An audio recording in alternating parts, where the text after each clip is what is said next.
Okay, now we're going to go over a useful tool when you want to mass produce geometry and copy things in a more controlled manner. So this here castle piece, I want to do stuff like take another version of it, move it over here, turn it inside out, and then attach it. There's all sorts of ways we can do that, but there's one particularly simple way. I'm just going to click my object and go up to Mesh, Mirror. And although there are plenty of options for mirror, the mirror tool is pretty interactive these days. You can just click it. So what it's done is got a bunch of options over here.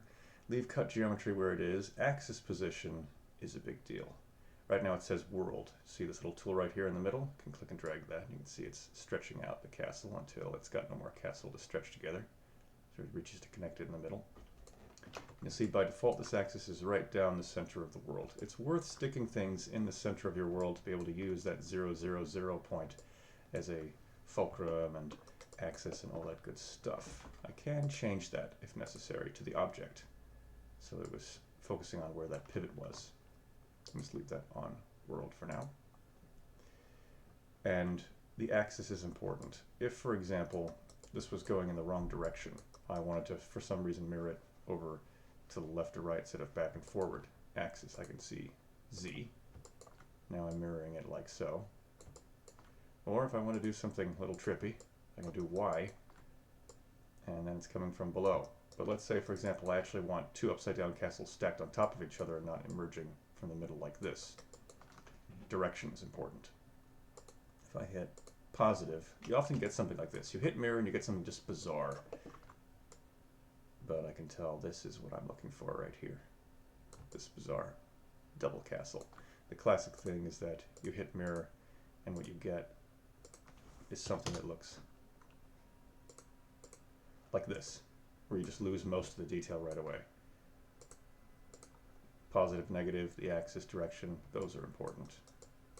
And you can mess around with how far it reaches. This merge threshold is how far it's going to reach before it gives up. It's at 1.7 something right now. So at about, this is 1, so at about right here, at right here it should start to fill it in together and it reached the distance. Because the distance between this is right 2 point, it's a 2.2 right now. Something like that. Remember to use the grid to figure out what these numbers mean. And one last thing about this. Let's put that offset of nothing again. I can not only move this axis point, I can rotate it to actually do some fun stuff like make a corner of a castle. And as I rotate this, you'll see very barely on my screen, down here under polymirror, all the aspects of it, it's got the mirror plane rotate Y, which is what I'm messing with right now. Isn't listed here, and you can do it manually out here. You can also hold down J to rotate by 10-degree snaps, or I can just type it in here. 45 degrees, that's going to be a quarter turn.